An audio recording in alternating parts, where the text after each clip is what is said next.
things on the rails, correct a lot of things that had not been right.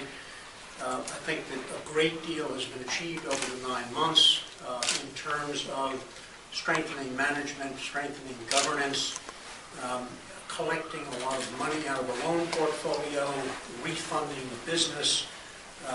There are a whole range of things that we can talk about, but we certainly were on a trajectory to do that. A couple of things have derailed that. One is that some of these problems have turned out to be deeper and more intractable than anybody could have imagined. The time pressure of having to fund every day an entity this big has been difficult. The statutory management on June 20th of Alan and Jean Hubbard has had an impact on popular perception. I'm happy to talk about that, but don't know a great deal about it. All of these factors combined have been a heavy weight on us. Having said that, we started a process in really February to look for additional equity for the company.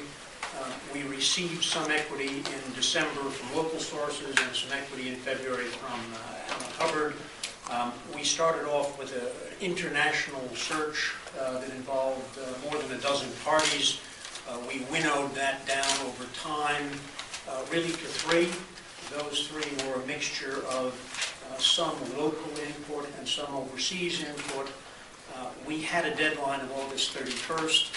Why did we have a deadline of August 31st? Because pressure of funding was on us. There's no question about it. Under the guarantee scheme, there's a considerable wall of maturities that comes due in October. As I said, we were making great headway in reducing that, but ultimately didn't get there all the way. Why wasn't the deal done?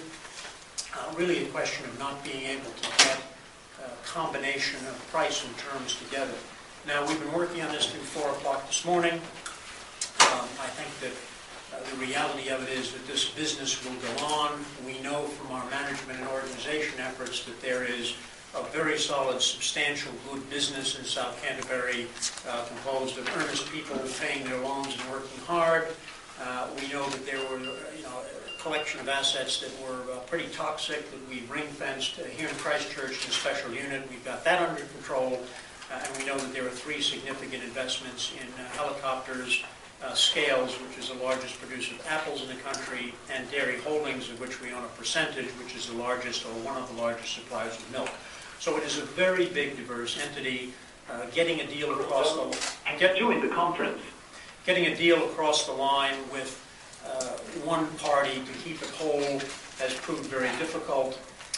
There are a couple of people I want to acknowledge in all